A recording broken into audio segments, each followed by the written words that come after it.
You are listening to PastThink.com audiobook. Please like and subscribe, thank you. Chapter 8. Imperial official Wang Yun plots with his serving girl to destroy Dong Zhuo and Lu Bu.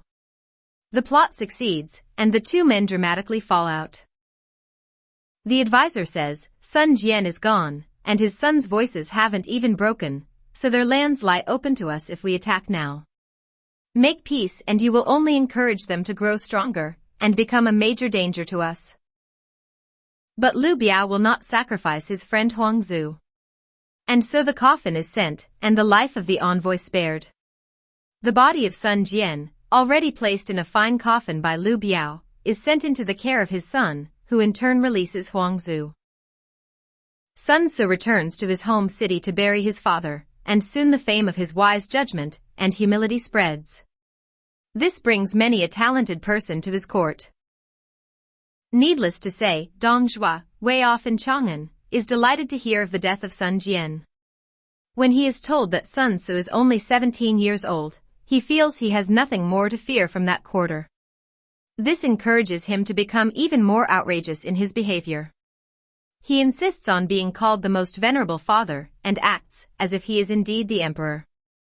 Some way outside Chang'an he has a vast palace created, forcing over 250,000 serfs to labor on it. Once finished, he fills it with 800 of the most beautiful women to be his personal attendants. The palace is stuffed full of plunder, gold, jade and many other treasures. His terrible abuse of power knows no limits. On one occasion, during a feast, he has a large number of rebels who have surrendered brought in. While the guests eat, he has the arms and legs of the rebels hacked off, their eyes gouged out, tongues cut out, and even has some boiled alive. The terrified screams shake the guests to the core, but Dong Zhuo eats on as if nothing untoward is happening. At another feast he has one of the top officials, who is attending the feast, arrested for conspiracy. Seized, he is taken away to be killed, and his head is brought back in on a platter, and placed in front of all the officials. Returning from this particular dreadful event, the minister Wang Yun is in despair. It is the late evening, and he wanders into his garden, hoping to find there some peace, and so to restore his spirits. He raises his eyes to heaven and weeps. Then suddenly he hears a sound nearby. It is a deep, heartfelt sigh of distress. Approaching, he finds it is a young woman called Diao Chan who has grown up as a singing girl in his house. She is both beautiful and bright, and he considers her almost as a daughter. "What have you done wrong, young lady?" he asks. "I would never do anything wrong," Diao Chan replies, startled to see him. "So why are you so distressed?" Wang Yun asks. "Let me tell you the truth from the very bottom of my heart," she replies. "You've looked after me and had me tutored in the arts of music and dancing, and have always been generous to me. Nothing I can do could ever repay you. But I've noticed recently that you seem unhappy, I can see it in your face. Yet who am I to ask you what's troubling you? Then tonight I saw you in the garden, and this made me sigh, never for a moment thinking you'd hear me. If there is anything I can do to help, I would be prepared to embrace death itself over and over again."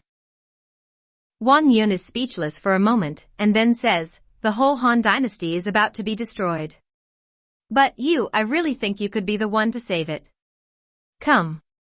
And the bewildered young woman follows him to his own chambers. Dismissing the other servants, he sits her down on a chair, and then prostrates himself before her. "What are you doing, my lord?" Diao Chan cries, and in return she prostrates herself before him, asking, "What is going on?" In tears, Wang Yun asks, "Can you have pity on the people of our land and for the Han dynasty?" "I am willing to undergo any number of deaths if I can be of service," she replies. "Listen, the truth is," says Wang Yun still kneeling on the ground before her, "that the people are in grave danger, but you could be the one who will save us all. It's now crystal clear that Dong Zhuo plans to usurp the throne, and there's no one who can stand up to him. Dong Zhuo has an adopted son, Lu Bu, a great warrior, and, like his father, he loves beautiful women. My plan is to set a trap for them both by promising you in marriage to Lu Bu. Once he is caught in this engagement, then I'll offer you to Dongzhuo as well. This will mean you can set them against each other. If you can incite Lu Bu to kill Dongzhuo, you can end this terrible evil, and then the sacred order of our land will be restored. I'm sure you can do this. But it is very dangerous. Are you willing? Diao Chan replies immediately, I'm willing to die 10,000 deaths. Just say the word, and I will be ready to go and meet them. Then just leave it to me. Nothing of this must leak out, says Wang Yun lowering his voice, or we'll all be killed. Have no fear, Diao Chan reassures him. Not even 1,000 knives could prize this secret from me. Thank you, says Wang Yun. So the next day Wang Yun gathers together gold and wonderful pearls from his family heirlooms and commissions a skilled craftsman to create a magnificent crown. When this is finished he has it delivered to Lu Bu, who is so delighted he comes to thank Wang Yun personally. When he arrives at Wang Yun's house, it is Wang Yun himself who meets him at the doorway and escorts him inside. Laid out on the table are bowls of expensive delicacies. Lu Bu is overwhelmed and says so. I'm but a simple person within the Prime Minister's team, but you are a great minister. I really don't think I'm worthy of such kindness. My lord, throughout the land there is no one today who is your equal in courage, Wang Yun says. So I'm offering my respect not to the office you hold, but to your heroic fame. This fills Lu Bu with joy. And Wang Yun continues to laud him, drinking to his health, and heaping praise on the virtue of both Dongzhuo and Lu Bu, while Lu Bu drinks heavily and roars with delight. Wang Yun dismisses most of the servants, just keeping those who are plying his guest with alcohol. Soon Lu Bu is seriously drunk, and at this point Wang Yun orders the servants to fetch my daughter. So Diao Chan is brought in. She is dressed to kill, so elegantly and so alluringly. Lu Bu is astonished. He seems to sober up immediately. Who is this? He asks in wonder. She is my little daughter, Diao Chan, Wang Yun replies. I hoped that in the light of how touchingly friendly you've been to me, you might like to meet her. So saying, he orders Diao Chan to offer Lu Bu a cup of wine, and as she does so, she makes sure she catches his eye. She makes it clear to him that she finds him very attractive. From that moment on Lu Bu's eyes never leave Diao Chan, and she is commanded to sit beside him. Yet more wine is drunk. It is then that Wang Yun suddenly says, if I were to offer her to you as your concubine, would you be willing to accept? Lu Bu is stunned. Of course. Of course I would love this. I would be bound to you forever. Trust me, I would be as loyal as a horse. Or a dog. To this outpouring, Wang Yun replies. Then we will find an auspicious day, and she will be sent to the palace. Lu Bu is over the moon and cannot tear his eyes away from her, while she reciprocates with amorous glances. Eventually he leaves, but only after thanking his host over and over again. A few days later, and after making sure Lu Bu is nowhere to be seen, Wang Yun kowtows before Dongzhuo and invites him to dine at my humble home. Dongzhuo graciously accepts. An array of delicacies is again prepared and set out in the main hall. No expense has been spared to make the scene as luxurious as possible. At midday Dongzhuo arrives and is met by his host dressed in his best finery. Dongzhuo enters with a swarm of armed guards and takes the seat of honor. He beckons Wang Yun to come and sit beside him. Wang effusively expresses his gratitude. Your Excellency, your virtue towers above all others, greater by far than Yi or even the Duke of Zhou. 5. Needless to say this pleases Dongzhuo greatly, and while the wine is served and the music begins to play, Wang Yun continues to praise his guest in the most fulsome terms. As dusk draws on, and the wine begins to work its magic, Wang Yun invites his guest into the private quarters of the house. The guards are dismissed, and Wang Yun offers his guest another cup of wine. Ever since my youth I've studied astrology, he confides. So I could not help but notice that heaven is telling us that the days of the House of Han are numbered, because of the outstanding reputation for virtue you have throughout the world. It is as if we were in the time of the Emperor Shun, when he made way for his virtuous Prime Minister Yu, and both heaven's and humanity's wishes were fulfilled. Dong Zhuo is taken aback by this prediction, that he might become emperor, and professes his astonishment. Wang Yun continues. Since the beginning of time, those who follow the way have succeeded those who have lost the way. Those who have lost their virtue have been succeeded by those who are guided by virtue. In my experience, this is a truth beyond doubt. Well, Dong Zhuo exclaims. If this is indeed what heaven wants, to bestow upon me the mandate of heaven to rule the land, then, Wang Yun, you will be acclaimed as having been the first to discern it. At this point Wang Yun moves to the next stage of his plan for the evening. No ordinary musicians are good enough for such a worthy guest as you, my lord, he says. This is why I've chosen the most outstanding performer in my entire household. And with this Diao Chan appears and she begins her dance. Poets ever since that time have sought to describe her beauty. They have compared her to a swallow in her gracefulness and her movements to the most exquisite perfume from a flower. As planned, Dong Zhuo is completely enamored of the dancer. Who is she, he asks. She is our singing girl, and she's called Diao Chan, Wang Yun replies.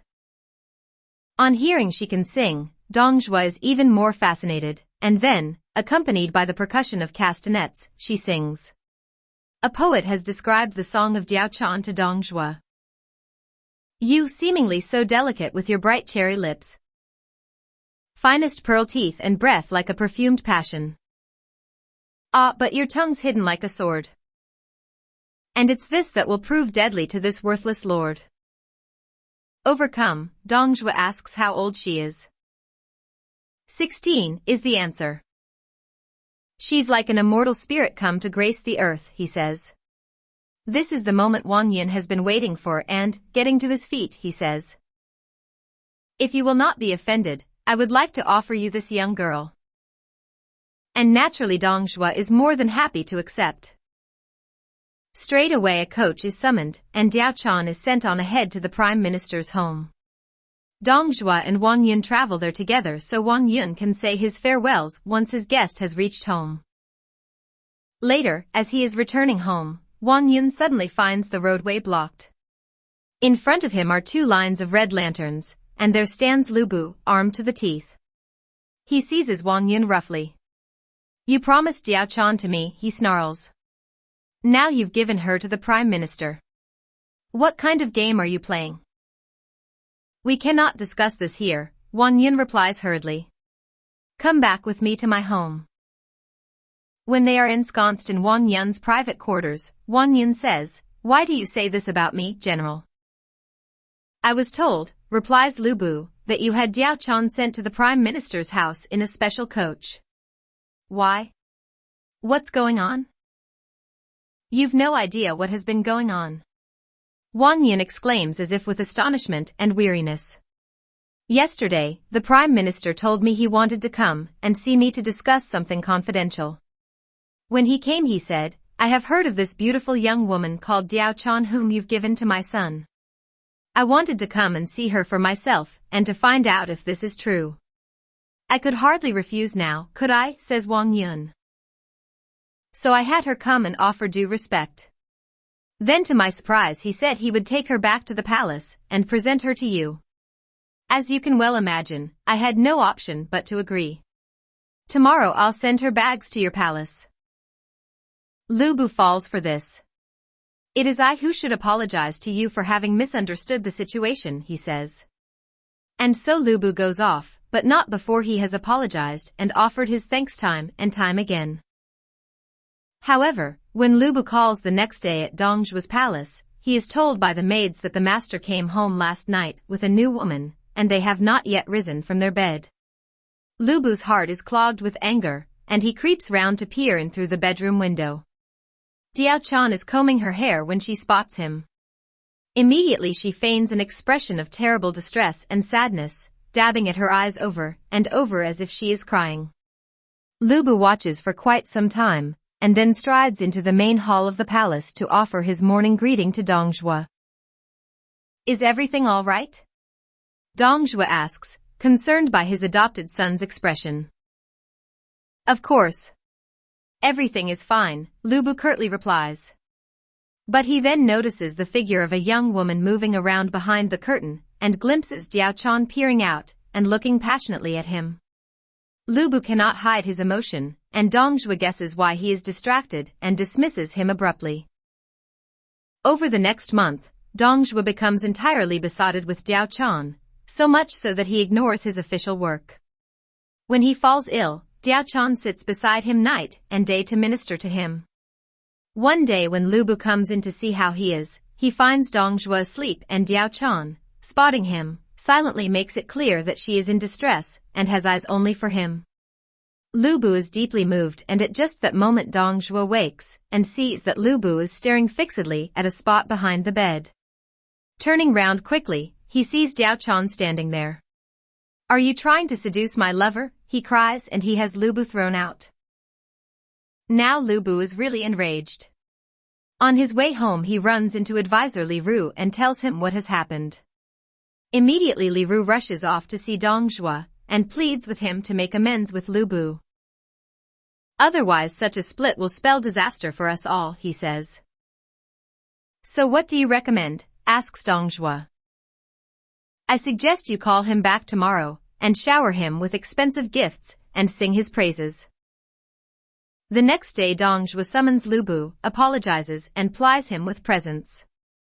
However, although Lu Bu thanks him, from that day on, while his body might be at the service of Dong Zhuo, his heart is with Diao Chan. One day, Lu Bu, clad in his armor and on guard duty, notices that Dong Zhuo is having an audience with the emperor. And so he takes the opportunity to slip out and ride off to the prime minister's palace. Tying his horse to the front hitching post and carrying his halberd, he makes his way to Diao Chan's apartment. "Leave straight away," she whispers urgently. "But go to the Phoenix Garden, where I will meet you." Faithfully he goes there. He rests his halberd against one of the pillars in the garden and awaits his lover. He waits for a long time but eventually is rewarded by seeing her coming towards him. Moving gracefully through the willows and flowers, she truly looks like an immortal descending from the palace of the moon. With tears in her eyes, she comes to him beside the pool and says, "Even though I'm not his natural daughter, Minister Wang Yun has always treated me as if I were.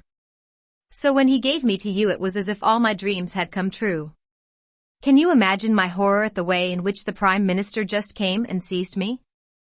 Now I am in despair. I am in torment. I just want to kill myself. I'm only holding on so that there might come a moment when I could say goodbye to you. Now I have seen you, I know I'm no longer worthy to be with such a hero as you. So I'll die in front of you to show you how much I honor you and how little I'm worthy of you." And saying this, she makes as if to jump into the pool and drown herself. Lu Bu leaps forward and sweeps her up into his arms. Tears are pouring down his face as he holds her tight against him. "I knew it was me you really loved," he sobs. "But we've never been able to talk." Clasping Lu Bu to her, she whispers, "If it's not possible to be your wife in this life, I shall meet you again in the next." "If I cannot marry you in this life, then what kind of a hero am I?" he answers. "Please rescue me," groans Diao Chan. Lu Bu suddenly realizes he might be missed by Dong Zhuo at any moment, and is alarmed. Diao Chan clings even more tightly to him. "If you're so afraid of that old villain, then I'll never see another day rise. All is lost," she sobs as if in despair. Lu Bu is bewildered and asks her to give him a moment to think this through. "In the women's quarter they were talking about how you were the greatest hero," she says. "I could never have imagined that you would be one to be ruled by a lesser man than you." Now she weeps openly. Lu Bu, moved beyond reason, sweeps her again into his arms, speaking words of comfort as they cling together, swaying with emotion, she unable to speak further. Back at the palace, Dong Zhuo has noticed that Lu Bu is absent. And so, quickly taking his leave of the emperor, he sets off home. When he arrives he sees Lu Bu's horse tied up outside, and upon questioning the servants hears that his adopted son is inside. Unable to find him, he calls out for Diao Chan. She's in the Phoenix Garden, a maid tells him. Rushing into the garden, Dongjua sees to his horror the two of them locked in an embrace together. He lets out a terrifying roar. Lubu spins round when he hears the noise and, seeing it is Dongjua, runs. Dongjua spots the halberd in a corner and hurls it after him. Lubu dodges the weapon and keeps running. Dongjua tries to race after him, but he is too fat and slow, and Lubu is long gone by the time Dongjua charges out of the garden gate and collides with someone who is running into the garden the opposite way. Who on earth can this be? All will be revealed.